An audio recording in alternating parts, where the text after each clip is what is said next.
Page number 10। मृत्यु को उज्जवल करना हो तो प्रति क्षण को उजागर करो, आंख का सदुपयोग करो, धन का सदुपयोग करो, वाणी का सदुपयोग करो तो मृत्यु उज्जवल होगी। प्रति क्षण जो ईश्वर का स्मरण करता है उसी की मृत्यु सुधरती है। श्री भागवत मृत्यु सुधारती है। रोज शमशान में जाने की जरूरत नहीं है, परंतु शमशान को रोज याद करने की जरूरत है। श्री शंकर शमशान में विराजते हैं। वे ज्ञान के देवता होने से शमशान में विराजते हैं। शमशान तो ज्ञान भूमि है।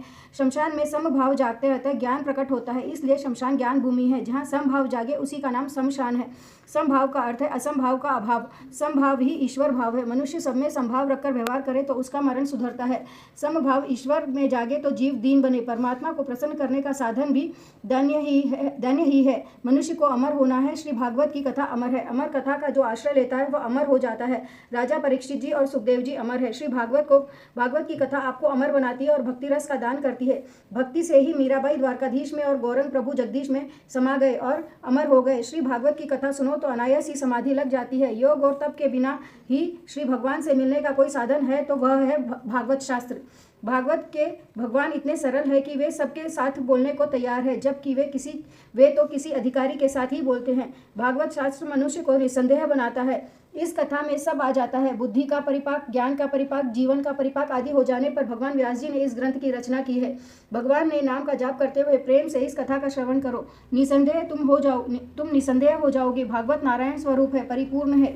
भागवत नारायण स्वरूप है, परिपूर्ण है। इसके श्रवण से आस्तिक को मार्गदर्शन मिलेगा और नास्तिक होगा वह आसक्त बनेगा। सुखदेव जी जैसे आत्माराम मुनि ने सर्वस्व छोड़ा, परंतु वे भी इस कथा को नहीं छोड़ सके। आत्माराम कोटि के महात्मा भी इस श्री कृष्ण कथा में मस्त बने, पागल बने। सिद्ध, आस्तिक, नास्तिक, पामर प्रत्येक को यह कथा जीवन का दान करती है। व्यवहार का ज्ञान भी भागवत में आएगा। भागवत में ज्ञान योग, कर्म योग, समाज धर्म, स्त्री धर्म, आपद धर्म, राजनीति आदि का ज्ञान भरा है।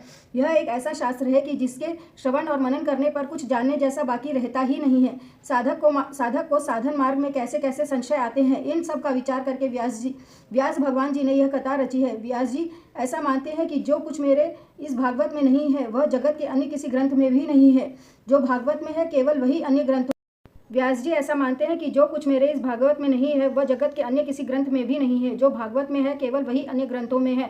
भागवत शास्त्र का यह परिपूर्ण नारायण का स्वरूप है, अतिशय दिव्य है। व्यास जी के आश्रम में गणपति जी महाराज प्रकट हुए। व्यास जी ने कहा मुझे भागवत शास्त्र की रचना करनी है, परंतु इसे लिखेगा कौन? गणपति जी ने कहा बहुत खुश, मैं लिखने को तैयार हूँ, परंतु मैं एक क्षण भी खाली नहीं बैठूंगा। श्री गणपति जी का वाहन तो चूहा है। चूहे का अर्थ है उद्योग। जो उद्योग पर बैठता है उसकी सिद्धि और बुद्धि दासी बनती है। 10th page समाप्तम।